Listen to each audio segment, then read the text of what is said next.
Bonjour à tous. Alors, on va essayer de dire quelques mots sur la paracha de Pinchas. Dans la paracha de Pinchas, il y a un fait intéressant qui se passe, c'est que Pinchas, il assiste à un fête d'adultère qui se passe devant tout le monde et il peut pas supporter ça. On dit que au Canaï, c'est-à-dire qu'il est arrivé, il n'a pas pu se retenir, s'empêcher, il a tué tout de suite ces deux personnes qui faisaient donc cet acte interdit, surtout en présence de Moshe Rabbeinu. Et lorsqu'il fait ça, Kadosh Baruch Hu lui donne comme récompense, c'est ce que semble le pasuk nous dire. Le verset nous dit qu'il a reçu Brit Shalom, c'est-à-dire une alliance de paix. Et ce qui est assez bizarre, c'est que en fait son acte, même si on va dire qu'il était motivé par le fait de rétablir le shalom entre le peuple et Akadosh Baruch Hu, mais finalement c'est un acte, donc d'accord, de tuerie. Il est en train de tuer un juif certes qui se comporte mal et qui fait une avéra, mais au final c'est un acte où il tue quelqu'un, il fait couler du sang. Et comment est-ce qu'on peut établir que ce maasé-là, cet acte-là, il va mériter une récompense, une alliance de paix? Finalement, la paix, c'est l'inverse de la guerre. C'est l'inverse que là, aujourd'hui, son acte qu'il a fait, c'était un acte de destruction et on lui propose comme récompense un acte de paix, un acte de shalom qui, au contraire, qui nous rappelle justement l'unification et du coup l'inverse de la guerre. Et donc le natif Mivologine, il donne une idée très intéressante qui est, je pense, fondamentale. Le natif Mivologine, il dit qu'en fait, dans chaque acte qu'un homme y fait, il y a une interaction qui se passe dans les deux sens avec la personne. Le premier sens, c'est que en fait, quand quelqu'un il fait un acte A, ça prouve que dans son intériorité, il avait cette aptitude. Par exemple, quelqu'un qui fait un maasé de chesed, de bonté, c'est que au fond de lui, il est habité par de la bonté.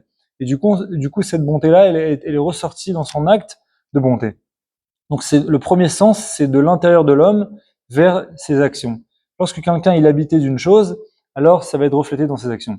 Le deuxième sens, d'accord, la deuxième interaction qui se passe entre cet acte et l'homme, c'est dans l'autre sens. C'est-à-dire que lorsqu'un homme il fait un acte, ça va influencer sur son intériorité.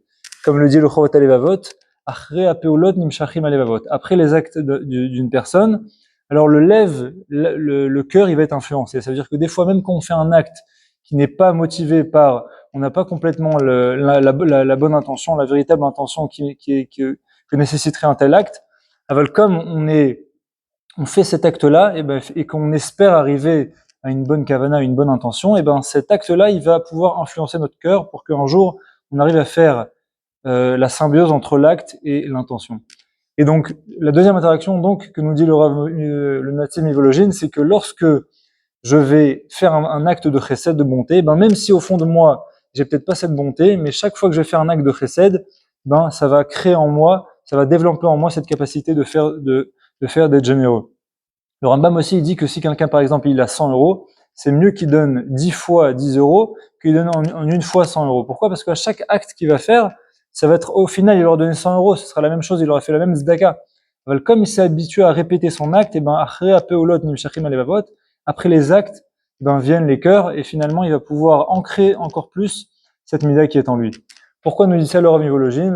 Il nous dit le natif, ben en fait c'est ce qui s'est passé avec Pinchas. Pinchas, aujourd'hui il a fait un acte où il a tué quelqu'un, il a fait couler du sang, et cet acte-là finalement, ben après Apéolod, comme on a dit, forcément il va devoir, c'est presque une règle qu'Hachem a établie dans la nature, qui va devoir influencer dans la personne de Pinchas cette mauvaise mida qui est la tuerie, qui est la violence.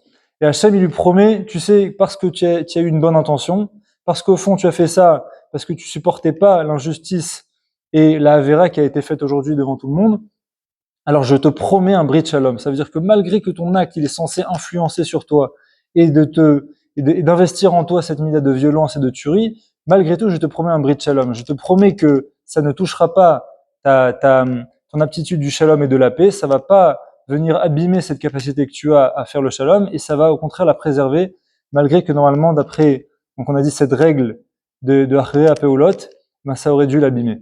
Ça, c'est ce que nous dit le Rav Mivologine. C'est-à-dire que quelquefois, toujours se rappeler que quand on fait un acte, toujours se rappeler de ces deux interactions, ces deux sens-là, que lorsque on a une mida tova, et ben il faut qu'elle se retranscrive dans les actes, il faut pas la garder dans son cœur.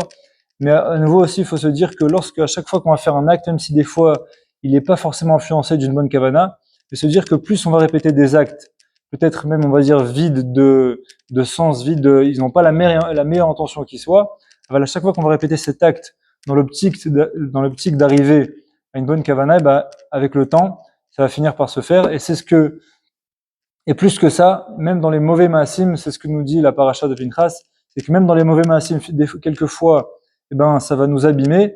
Si on le fait avec une bonne intention, si on essaye de comme un shochet par exemple, ou quelqu'un qui fait les milotes, que finalement il est toute la journée occupé à faire un acte qui pourrait s'apparenter à de la violence, lorsqu'il le fait, il le consacre pour une mitzvah, Kadosh Baruch Hu, il promet quelque part qu'il va préserver notre bonne neshama et toutes ces bonnes idées-là qui sont en nous.